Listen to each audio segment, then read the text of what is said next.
السلام عليكم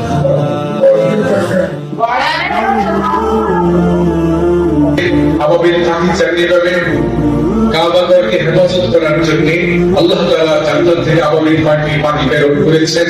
তেমনি ভাবে সারা পৃথিবীতে আজকে যখন আমরা তাকাই তখন কি দেখতে পাই? লাঞ্ছিত মানবতা, শোষিত পৃথিবী, দিকে দিকে হাহাকার জাগছে। বাতাস সূর্যের মশালে আবাবিল পাখিদের সন্তান করছে, তোমাদের মতো আবাবিল পাখিদের সন্তান করছে।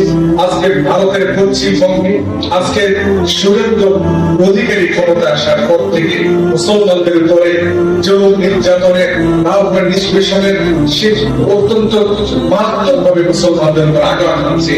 তোমরা সেই আবাবিল পাখি হয়ে শুধু বাংলাদেশ নয়, সারা পৃথিবীতে ছড়িয়ে পড়বে এক একজন আবাবিল পাখি হয়ে সমস্ত অন্যায়কে মোকাবেলা করে, আগামী দিনে সমস্ত বাতিলের ছেলেকে মোকাবেলা করে তোমরা সামনের দিকে বাংলাদেশ সহকারে সারা পৃথিবীর মধ্যে ইসলামকে পৌঁছায় দেবে ইনশাআল্লাহ।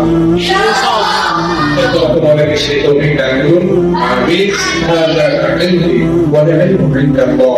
আসসালামু আলাইকুম ওয়া রাহমাতুল্লাহি ওয়া বারাকাতুহু।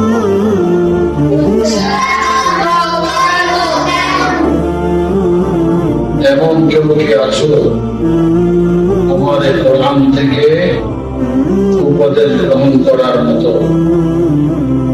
তোমাদের মাঝে সে ব্যক্তিত্ব যে কোরআন নিজে শিখা এবং অন্যকে শিখা।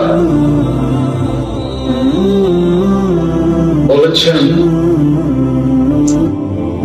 রাসূল পাক সাল্লাল্লাহু আলাইহি ওয়াসাল্লাম, সেই কথাটির বাস্তবায়নের জন্য